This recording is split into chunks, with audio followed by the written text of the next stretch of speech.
Oh shit, are we already recording? Good afternoon, monitored citizens. You're tuned in to the Majority Report. In top news headlines, Trump signed the Gaza peace deal declaring the Middle Beast finally tamed. He says it took 3,000 years to get here, and all he had to do was sign a piece of paper. With the stroke of a pen, they write peace into existence or erase history. Trump urges world leaders to pardon Netanyahu for the demolition and genocide of Gaza. All this just in time for the world leaders' Global Peace and Development Summit in Sharm el-Sheikh. They gather under banners of unity to finalize the location of the next demolition project.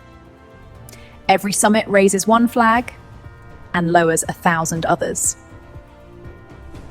Israeli tech sees record mergers as Gaza reconstruction contracts flood in before the rubble is cleared. Apparently, the vulture capitalists were circling and seizing the opportunity. It turns out, demolition increased Gaza's market value. Its waterfront property is now prime real estate, with the new development running on proprietary software. Empires once conquered with armies, now they do it with terms of service agreements. The IMF praises the AI boom for stabilizing world growth. Nothing says peace on earth like algorithmic oversight and a digital surveillance gulag. The EU advances biometric ID systems tied to border security, climate goals, and resource rationing. The same people who sold you the problem will regulate the solution and call it sustainable. Sustainable? You have to be kidding! The only way to save the planet is to track every human in real time. Protests erupt across Europe over energy rationing and digital ID mandates. Now, citizens must scan their QR codes to register for the rebellion. On climate news, countries now face legal risk after the ICJ rules climate obligations binding. Nothing says justice like the worst offenders writing their own sentencing guidelines. The latest climate report warns we have 3 years left to keep warming below 1.5 degrees Celsius. They've literally said that every decade since before the disco died. China doubles down on climate pledges as critics call it a scam. Wait, you have to be kidding. That is what they call a climate scam?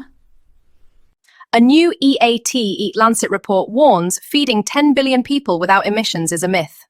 They worry about emissions from food, but not from the data servers used to surveil people starving. NATO unveils its new AI-driven defense network to reduce human error. Mostly by removing humans without error. China showcases quantum radar able to detect stealth aircraft, privacy, and inconvenient truth. And in rare global unity, defense contractors agree, world peace would be terrible for profits. Billionaires expand orbital infrastructure for universal access. When every sky holds a surveillance net, there's nowhere left to hide but underground. Which is why the technocrats all have bunkers. Meanwhile, humanity searches for meaning through performative outrage and digital virtue signaling. And finally, new studies show global attention spans have dropped below goldfish levels. But experts say it's fine, because goldfish don't question authority. This is Sue reporting from the lab, reminding you, if everything you believe is false, the disinformation program is complete.